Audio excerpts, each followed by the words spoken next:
अस्सलाम वालेकुम पाकिस्तान। बेटा first year chapter number 4 the cell lecture number 9 के साथ मैं हाजिर हूँ और ये इंशाल्लाह आज का हमारा लास्ट लेक्चर होगा और इस लेक्चर के बाद इंशाल्लाह चैप्टर नंबर 4 हमारा खत्म कह रहा हूँ ख़त्म हो जाएगा और इसके बाद फिर हम लोग इंशाल्लाह ताला चैप्टर नंबर 5 की सीरीज़ जो है वो शुरू करेंगे। ठीक है बच्चों, तो chapter number 4 the cell lecture number 9 plastids and difference between prokaryotic and eukaryotic cell के साथ आपके अपने सर अफजल हाजिर हैं। ले जनाब, प्लास्टिड्स बेटा मेम्ब्रेन बाउंड ऑर्गेनेल्स हैं और प्लास्टिड्स मोस्टली पिगमेंटेड हैं, मतलब इनके अंदर कोई ना कोई कलरफुल केमिकल होगा, मोस्टली पिगमेंटेड होते हैं, कंटेनिंग बॉडीज हैं। तो जनाब membrane bound mostly pigment containing bodies present in the cells are called plastids. So plastids are membrane bound and they contain pigments. Point number 2, plastids are present in plant cells only. So remember that, it is very important point. Plastids are present in plant cells only. So you must learn it for the MCQ that plastids are present only in plant cells. There are 3 main types of plastids. Plastids की 3 main types हैं। तो जी हाँ, वो 3 हैं, chloroplast, chromoplast and leucoplast. Chloro, chromo and leuco. तो पहले हम पढ़ने जा रहे हैं जी क्लोरोप्लास्ट। ये है जी क्लोरोप्लास्ट, ये दिस इज क्लोरोप्लास्ट। क्या है ये? Chloroplast. Uttar outer membrane smooth, this is outer membrane and this is inner membrane. Inside the chloroplast is a fluid called stroma, और स्ट्रोमा के अंदर इनर मेम्ब्रेन से जुड़े हुए या इनर मेम्ब्रेन की कह लो कि दे फॉर्म फ्लैट वेसिकल्स। अगर ये करीब जाकर देखें तो फ्लैट वेसिकल्स हैं बेटा, चपटी बॉडीज हैं, फ्लैट वेसिकल्स कॉइन्स की तरह की। इस एक कॉइन को थाइलाक्वाइड कह देना है, एक को सिंगल को थाइलाक्वाइड कह देना है, और इनके ग्रुप को, इनके स्टैक को, इनके पूरी पाइल को, इसकी पूरी पाइल को, इसके पूरे स्टैक को क्या कह देना जनाब? ग्रैनम। तो देखें यहाँ लिखा भी हुआ है stack, granum is stack of thylakoids. ठीक है बेटा, मिनिमम 50 और 50 से ऊपर भी थाइलाक्वाइड्स हो सकती हैं एक ग्रैनम में। और ये देखो, एक ग्रैनम दूसरे ग्रैनम के साथ जुड़ा हुआ है, एक ग्रैनम दूसरे ग्रैनम के साथ इंटरकनेक्टेड है, एक ग्रैनम दूसरे ग्रैनम के साथ इंटरकनेक्टेड है थ्रू इंटरग्रैना। तो ये देखो इंटरग्रैनम, थ्रू व्हाट? इंटरग्रैनम। अच्छा, जो ग्रैनम है, ग्रैनम के जो थाइलाक्वाइड्स हैं उनकी जो मेम्ब्रेन है, उस मेम्ब्रेन के ऊपर फोटोसिस्टम्स हैं। हमने क्लास 9th में पढ़ा भी था कि chlorophylls are arranged in the form of clusters on the membranes of the thylakoids, तो थाइलाक्वाइड्स की मेम्ब्रेन्स के ऊपर क्या जुड़े हुए हैं? क्लोरोफिल्स के मॉलिक्यूल्स इसके अंदर एम्बेडेड हैं, क्लोरोफिल के। डन। तो each stack is called granum and each stack contains minimum 50 or more thylakoids, and one granum is attached to other granum through intergranum, through what? Intergranum, and intergranum के ऊपर कोई chlorophyll का molecule नहीं होता, इंटरग्रैनम के ऊपर कोई क्लोरोफिल का मॉलिक्यूल नहीं होता। जनाब स्ट्रोमा में क्या क्या चीजें हैं? तो आपको पता है वो लाइट रिएक्शंस जो होते हैं ना फोटोसिंथेसिस के, लाइट रिएक्शंस जिसमें क्लोरोफिल इन्वॉल्व है, वो होती हैं थाइलाकॉइड मेम्ब्रेन्स के ऊपर। वो किधर होती हैं? थाइलाकॉइड मेम्ब्रेन्स के ऊपर। और जो डार्क रिएक्शन है ना, जिसमें कार्बन डाइऑक्साइड को फिक्स किया जाता है ग्लूकोज में, वो सिलसिला चलता है जनाब स्ट्रोमा में। वो किस में चलता है जनाब? स्ट्रोमा में। ठीक है, तो stroma is a fluid inside.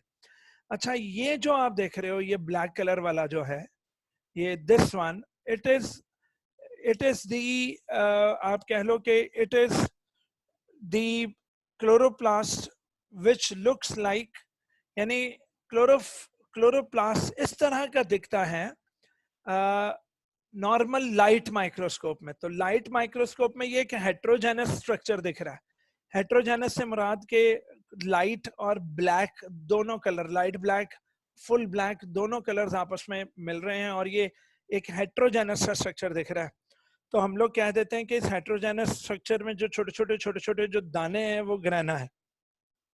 जबकि ये वाला जो स्ट्रक्चर आप देख रहे हो, ये स्ट्रक्चर बेटा इलेक्ट्रॉन माइक्रोस्कोपिक स्ट्रक्चर है। कौन सा जी? Electron microscopic structure. लो मेरे बच्चों, तमीद में बांध चुका हूं। आप देखते हैं कि बुक में क्या लिखा हुआ है। इन फोटोसिंथेटिक प्लांट सेल्स, जो प्लांट सेल्स फोटोसिंथेटिक होते हैं, there are membrane bound structures containing green pigment. उन स्ट्रक्चर्स को कहते हैं क्लोरोप्लास्ट। तो क्लोरोप्लास्ट ग्रीन पिगमेंट्स वाले ऑर्गेनेल्स हैं, the organelles which contain green pigments. Point number 2, the green pigment is an organic compound. Chloroplast के अंदर मौजूद इस ग्रीन पिगमेंट को क्लोरोफिल कहते हैं। और क्लोरोफिल एक ऑर्गेनिक कंपाउंड है। ये क्लोरोफिल का फंक्शन क्या है बेटा? जो लाइट रिएक्शन में एब्जॉर्ब करती है लाइट एनर्जी को और यूटिलाइज करती है उस लाइट एनर्जी को टू मैन्युफैक्चर फूड। और फूड बनाने में वो लाइट एनर्जी एब्जॉर्ब की हुई हमारी मदद करती है। डन पुत्र? पॉइंट नंबर 3, मेरे बच्चों, क्लोरोफिल का मॉलिक्यूल रिजेंबल करता है हीमोग्लोबिन। हीमोग्लोबिन, तो ग्लोबिन अलग चीज है, हीम अलग चीज है। तो क्लोरोफिल का मॉलिक्यूल हीमोग्लोबिन के हीम से मिलता है। हीमोग्लोबिन के हीम से मिलता है। और हीमोग्लोबिन कौन है जी? It is the protein which transport oxygen. It is the protein which transport oxygen. So chlorophyll molecule resembles the heme group of the hemoglobin, a protein used in the transport of oxygen. A protein used in the transport of oxygen. Done, Putar? The main difference between the two molecules, that is heme और chlorophyll में जो difference है, वो central atom का आता है बेटा। The central atom in the chlorophyll is magnesium, whereas the central atom in the heme is iron. Central atom in the heme is iron. तो chlorophyll का जो central atom है वो है magnesium ion, जबकि heme जो है उसका central atom ferrous ion है या iron है as the central atom. Done. Point number 5, chloroplasts vary in shape and size with a diameter of 4 to 6 micrometers. तो मेरा बच्चा, मुख्तलिफ क्लोरोप्लास्ट अपने साइज, अपनी शेप्स के हवाले से एक दूसरे से डिफरेंट है और मोस्टली इनका जो डायमीटर है वो 4 to 6 माइक्रोमीटर के दरमियान आता है। तो this is very important MCQ कि what is the diameter of the chloroplast. मेरे बच्चे, अंडर लाइट माइक्रोस्कोप, मैंने अपने बच्चों को बताया था कि लाइट माइक्रोस्कोप में they appear to be heterogeneous structures with small granules. Light microscope में वो जो काली सी तस्वीर थी कि ये वाली, कि लाइट माइक्रोस्कोप में हेट्रोजेनस दिखता है और अंदर जो स्मॉल ग्रैन्यूल्स हैं, अंदर जो क्या है, स्मॉल ग्रैन्यूल्स हैं, वो अंदर ग्रेना हमें नजर आ रहे होते हैं। तो small granules are known as grana which are embedded in the matrix, जो कि मैट्रिक्स के अंदर मौजूद है। लेकिन आज हमें इसका इलेक्ट्रॉन माइक्रोस्कोपिक स्ट्रक्चर पता है जनाब। तो अंडर इलेक्ट्रॉन माइक्रोस्कोप अ क्लोरोप्लास्ट शोज 3 मेन कंपोनेंट्स। एक है बाहर का एनवेलप, एनवेलप डबल मेम्ब्रेन है से एक आउटर मेम्ब्रेन और एक इनर मेम्ब्रेन। दी एनवेलप, नंबर 2 अंदर का मौजूद फ्लूइड स्ट्रोमा, और नंबर 3 फ्लैट वेसिकल्स जिन्हें थाइलाकॉइड्स कहते हैं। और उन फ्लैट वेसिकल्स लाइक कॉइन्स, वो जब आपस में जुड़ते हैं तो एक ग्रैनम बना देते हैं और ढेर सारे ग्रैनम इकट्ठे हो तो उसको ग्रैना बोलेंगे, ठीक है। और हर ग्रैनम के अंदर 50 या उससे ज्यादा थाइलाकॉइड्स मौजूद हैं। जो एनवेलप है जनाब, the envelope is formed by a double membrane, outer and inner. तो ये जरा दोबारा देख लें, जो एनवेलप है it is made up of two, outer and inner, outer and inner membrane. Done. Number 2, stroma. Stroma जो कि फ्लूइड है, stroma covers most of the volume of the chloroplast. Stroma है क्या भाई? तो stroma is a fluid which surrounds the thylakoids. Stroma वो है जो थाइलाकॉइड्स को, फ्लूइड, जो थाइलाकॉइड्स के इर्द गिर्द जो फ्लूइड है उसको क्या बोलते हैं बेटा? Stroma. Stroma contains proteins. Stroma also contains some ribosomes and stroma also contains its DNA. तो पता लगा सर्कुलर डीएनए है, राइबोसोम्स हैं, प्रोटीन्स हैं। ओ गॉड, इसमें भी राइबोसोम्स और डीएनए आ गया। तो माइटोकॉन्ड्रिया की तरह ये भी सेल्फ रेप्लिकेटिंग है, अपनी जरूरत की प्रोटीन सारी खुद ही बना लेंगे और जब जी चाहे अपनी कॉपीज भी खुद ही बना लेंगे। तो these are self-replicating. It is the part of the chloroplast. Stroma वो पार्ट है क्लोरोप्लास्ट का जहां कार्बन डाइऑक्साइड की शुगर बननी है, जहां कार्बन डाइऑक्साइड को कन्वर्ट किया जाता है किसमें? शुगर में, टू मैन्युफैक्चर शुगर्स। पुत्र जी, some proteins are also synthesized in this part. तो कुछ प्रोटीन्स भी बनाई जाती हैं किसमें? स्ट्रोमा में। तो जाहिर सी बात है अगर अपने राइबोसोम्स होंगे तो राइबोसोम्स बनाते क्या है? प्रोटीन्स। और फिर राइबोसोम्स को कौन देता है कि किस तरह प्रोटीन बनानी? तो वो डीएनए भी अंदर ही मौजूद है। क्लियर हो गया बेटा? अब हम बात करने लगे जनाब थाइलाकॉइड्स की। Thylakoids are the flattened vesicles, मैंने कहा था ना, थाइलाकॉइड्स चपटी बॉडीज हैं। ये देखें, ये चपटी बॉडीज, ये कॉइन्स की तरह, सिक्कों की तरह। Thylakoids are flattened vesicles which arrange themselves to form grana and intergrana. अब granum क्या है? A granum appears to be pile of thylakoids stacked on each other like coins. तो देखा, ये एक ग्रैनम क्या है? एक ग्रैनम पाइल ऑफ थाइलाकॉइड्स है जिसके ऊपर ये एक दूसरे के ऊपर अरेंज्ड है। और a granum appears to be pile of thylakoids stacked on each other like coins. इसी बच्चों, number 2, on the average there are 50 or more thylakoids piled to form one granum. एक ग्रैनम बनाने के लिए मिनिमम 50 और उससे ऊपर थाइलाकॉइड्स लगते हैं। नेक्स्ट आ गया जनाब, on the layers of the thylakoids. मैंने आपको कहा था कि थाइलाकॉइड्स की लेयर के ऊपर मेरे बच्चे क्लोरोफिल के मॉलिक्यूल्स होते हैं और उन क्लोरोफिल के मॉलिक्यूल्स में लाइट रिएक्शंस होते हैं और यही क्लोरोफिल चूंकि ग्रीन कलर की होती है तो इसी क्लोरोफिल की वजह से क्लोरोप्लास्ट का कलर ग्रीन दिखता है। So that is why granum appears to be green. पुत्र जी, each granum is interconnected with each other या with others. Each granum is interconnected with others by a non-green part called intergranum. तो इंटरग्रैनम भी मैंने अपने बच्चों को दिखाया था, ये इंटरग्रैनम था। तो इंटरग्रैनम के जरिए ये एक दूसरे से राबते में है। किसमें है? राबते में। तो मेरे बच्चों, membranes of the grana are the sites. Grana की मेम्ब्रेन्स यानी कि थाइलाकॉइड्स की मेम्ब्रेन्स वो साइट्स हैं जहां सनलाइट एनर्जी को ट्रैप करके बेटा हम एटीपी और एनएडीपीएच बनवा लेते हैं। ठीक। एंड लास्ट पॉइंट क्लोरोप्लास्ट का, कि chloroplast are self replicating organelles. ये जब जी चाहे जितनी चाहिए अपनी कॉपीज बना सकते हैं बड़े आराम से खुद ही। अगली दो इसकी किस्में हैं जी। Number 1, chromoplast. क्रोमोप्लास्ट पुत्र क्या है? क्रोमोप्लास्ट, अगर आप प्लांट का कोई पार्ट देखें, अगर आप प्लांट का कोई पार्ट देखें जिस पार्ट का कलर अदर देन ग्रीन हो, जिस पार्ट का कलर अदर देन ग्रीन हो, जैसे फ्लावर के पेटल्स, फ्लावर के फूल की पत्तियां, उन पत्तियों का कलर ग्रीन नहीं होता बेटा। फ्लावर की पत्तियों के colour red, yellow, pink, blue है ना। फ्लावर्स की पत्तियां, दैट इज पेटल्स। तो या फिर आप राइपेंड फ्रूट्स देखें, राइपेंड फ्रूट से मुराद पके हुए फ्रूट्स जिनकी बकायदा स्किन का कलर अपना होता है, जिस तरह पका हुआ आम, पका हुआ सेब, पका हुआ अनार, गॉट इट। तो जब जब आप कोई प्लांट का पार्ट देखो जिसका कलर ग्रीन के अलावा हो, कोई और कलर हो, तो याद रखना उसके सेल्स में क्रोमोप्लास्ट है। उसके सेल्स में क्या है? क्रोमोप्लास्ट। तो मेरे बच्चों, they impart colours to the plants other than green. ये प्लांट्स को कलर देते हैं जनाब अदर देन ग्रीन।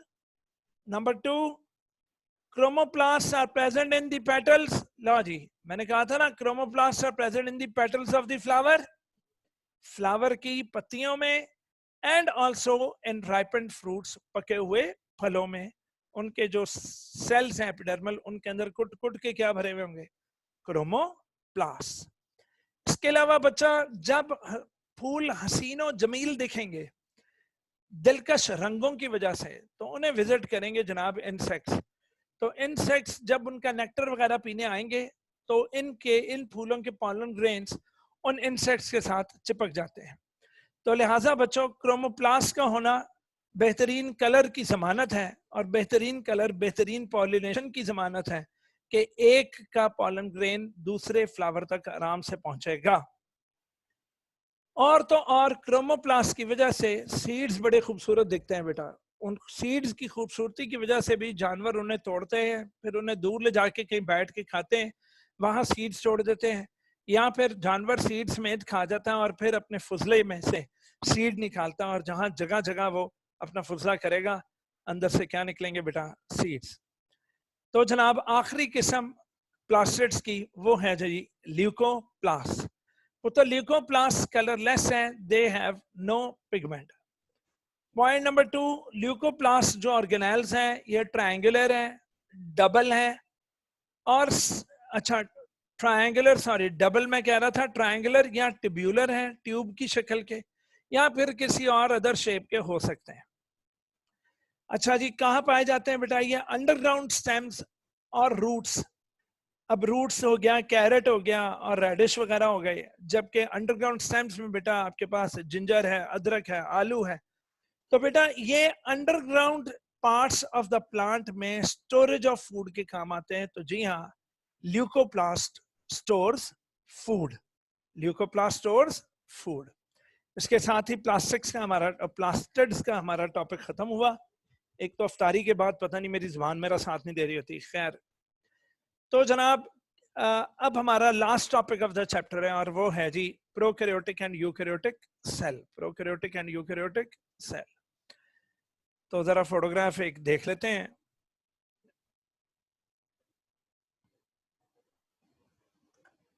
ओके जी, ये देखें, ये प्रोकैरियोटिक सेल है और बैक्टीरियल सेल है बेटा।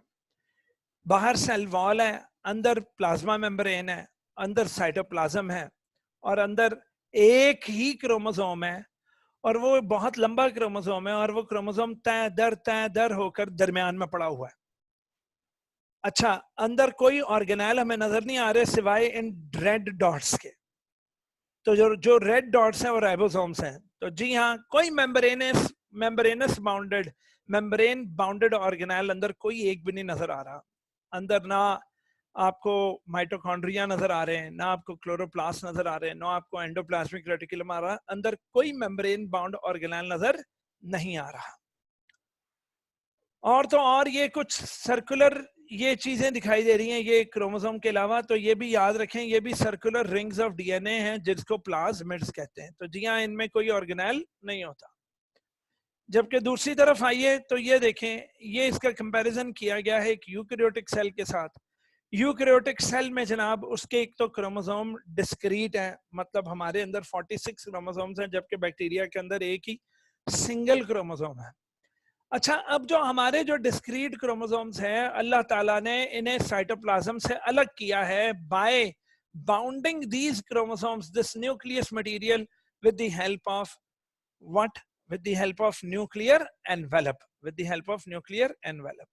इसके अलावा आप देख रहे हैं जनाब ये एंडोप्लाज्मिक रेटिकुलम, और उसके बाद ये गोल्जी एपरेटस, ये माइटोकॉन्ड्रिया, और डिफरेंट ऑर्गेनेल्स हमें दिखाई दे रहे हैं जनाब किसमें? Eukaryotic cell.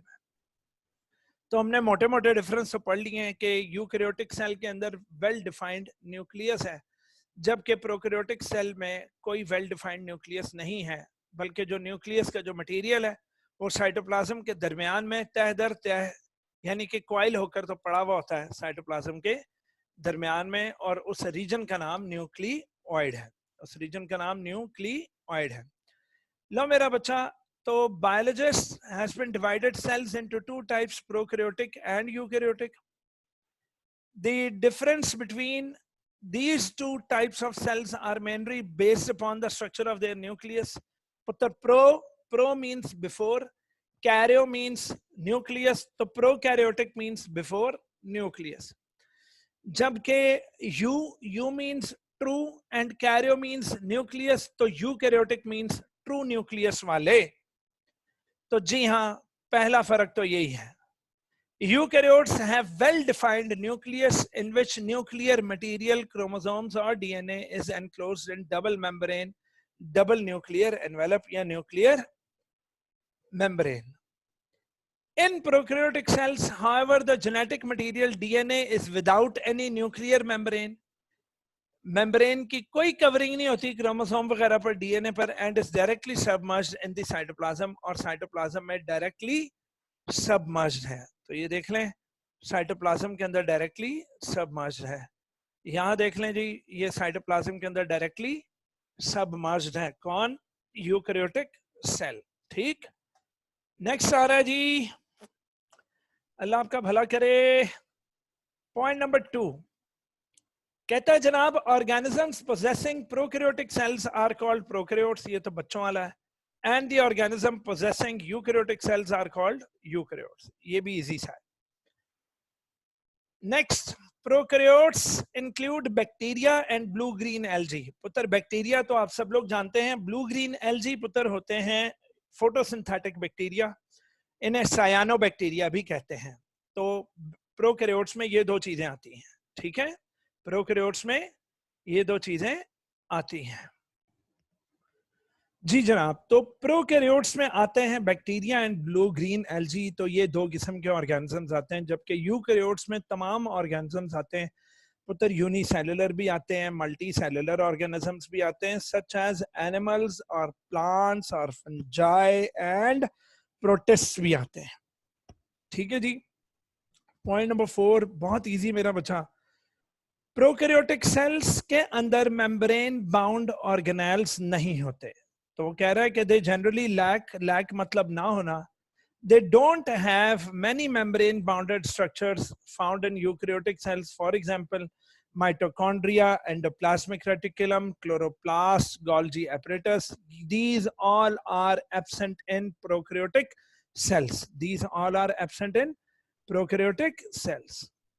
तो जनाब number 5, since there is no nuclear membrane, तो लिहाजा a prokaryotic cell has no distinct nucleus। भाई कितनी दफा बताना है, समझ आ चुकी है हमें कि and DNA molecule is directly suspended in cytoplasm। तो DNA molecule is directly suspended in cytoplasm। Done।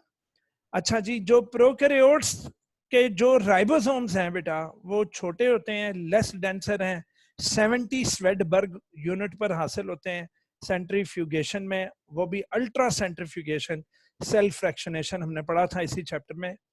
जबकि कंपैरेटिवली जो यूकैरियोट्स के राइबोसोम्स हैं वो बड़े साइज के हैं और वो 80s पर हमें हासिल होते हैं और थोड़े डेंसर हैं प्रोकैरियोट्स के राइबोसोम्स। पॉइंट नंबर 7 है जी, in prokaryotes mitosis is missing.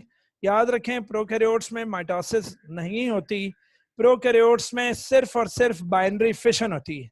Prokaryotes में बाइनरी फिशन होती है। बाइनरी फिशन की डिटेल आप 10th में पढ़ चुके हो, जिसमें एक सेल 2 में डिवाइड होता है, पहले क्रोमोसोम डिवाइड हो जाता है वगैरह वगैरह, खैर डिटेल आएगी चैप्टर नंबर 6 में। जनाब Ali, because of their simpler structures, किसके? प्रोकैरियोट्स की बात हो रही है, इन्हें समझा जाता है कि ये prokaryotic cells represent more primitive stage of evolution than eukaryotic cells. तो कहते हैं ये एवोल्यूशन की बहुत पुरानी स्टेज को जाहिर करते हैं, क्योंकि सबसे सिंपलेस्ट सेल्स प्रोकैरियोट्स के। तो प्रोकैरियोट्स के इन सिंपलेस्ट सेल्स के बाद फिर दूसरे सेल्स मारदे वजूद में आए होंगे। तो एवोल्यूशनरी एतबार से प्रोकैरियोटिक सेल्स ज्यादा पुराने हैं, प्रोकैरियोटिक सेल से ज्यादा प्रिमिटिव स्टेज मतलब पुरानी स्टेज के सेल्स हैं जी प्रोकैरियोटिक। लो जी अब लास्ट पॉइंट और उसके बाद chapter finish. Perhaps the most distinctive feature of prokaryotic cell का जो जबरदस्त जो distinctive feature है वो ये है कि इसकी जो सेल वॉल है पुत्र पेप्टिडोग्लाइकैन या म्यूरिन की बनी हुई होती है। पेप्टिडोग्लाइकैन या म्यूरिन, ये है क्या? म्यूरिन एंड पेप्टिडोग्लाइकैन ये है क्या बेटा? अगर पॉलीसेकेराइड्स मतलब कॉम्प्लेक्स कार्बोहाइड्रेट्स कोवलेंटली बॉन्डेड हों किससे? Shorter chains of amino acid से, तो वो बना देंगे पेप्टिडोग्लाइकैन। दोबारा सुन लें, अगर पॉलीसेकेराइड चेन्स, पॉलीसेकेराइड होता है कॉम्प्लेक्स कार्बोहाइड्रेट की जो चेन्स हैं, if they bound covalently to shorter chains of the amino acids they will make what? Peptidoglycan और म्यूरिन। कुछ साइंटिस्ट कहते हैं कि ये पूरी एंटायर इसकी सेल वॉल एक ही मॉलिक्यूल है, एक ही बड़ा मॉलिक्यूल है, huge molecule. The entire cell wall is often regarded as a single huge molecule या molecular complex, और इस molecular complex या single huge molecule को नाम दे देते हैं सैक्यूलस। क्या मेरे बच्चों? सैक्यूलस। क्या मेरा बेटा? सैक्यूलस। और whereas the cell wall of plants generally made up of cellulose, जबकि प्लांट्स की जो सेल वॉल है उसमें प्रोटीन नहीं होती, उसमें सिंपली सेल्यूलोज होती है, और which is totally different structure than that of bacterium. तो बैक्टीरियम की सेल वॉल तो पेप्टिडोग्लाइकैन है, जहां पॉलीसैकेराइड चेन्स कोवलेंटली बॉन्डेड है किससे? Shorter chains of amino acids है, तो वो पेप्टिडोग्लाइकैन बन गया, जबकि इनकी खालिसतन कार्बोहाइड्रेट्स पर मुश्तमिल है। तो सेल्यूलोज जो है वो एक चीफ कार्बोहाइड्रेट है। लो पुत्र, इसी के साथ ही अपने सर अफजल को इजाजत दो, और अब हम लोग इंशाल्लाह ताला मिलते हैं नेक्स्ट चैप्टर में, और वो होगा चैप्टर नंबर 5। ठीक है, आपका चैप्टर नंबर 4 मुकम्मल हुआ। शुक्रिया जी, थैंक यू सो मच।